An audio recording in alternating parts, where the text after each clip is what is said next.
Sanjay, why don't many estate agents today set up their own estate agency compared to 20 years ago?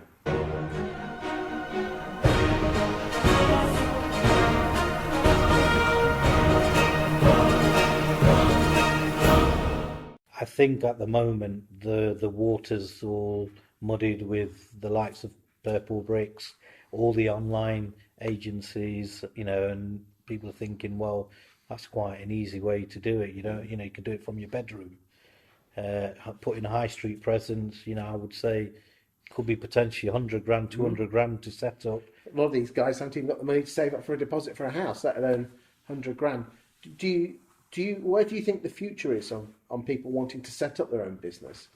I think the future, and I mean, I've already got a model within my own business, as I said earlier, Fine and Country, where it's personal branding and it's really people working under a license. So this is almost, some people call it the umbrella model, some people call it the associate model, some people call it the hub Yeah. model. I know our mutual friend Sean Newman, he works on that basis in the Midlands. Is that where you're self-employed, but you take a huge chunk of the fee?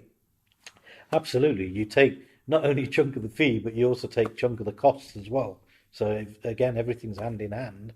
But more importantly, it's probably the best way to become a business owner.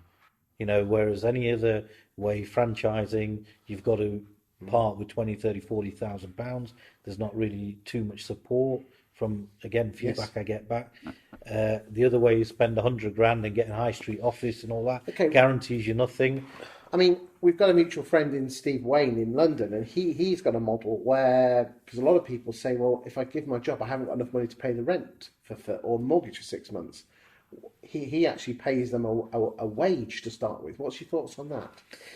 Well, mine is the opposite. I don't pay a wage on my model purely because I'm looking for people that are going to be hungry and are going to be having the hustle. Now, I met Steve only a couple of weeks ago at your conference actually, and we were having a good conversation Good lad, about isn't the pros and cons of each of our models. And I think a lot of it, to be fair, it depends geographically on where you are. And I the mean, people?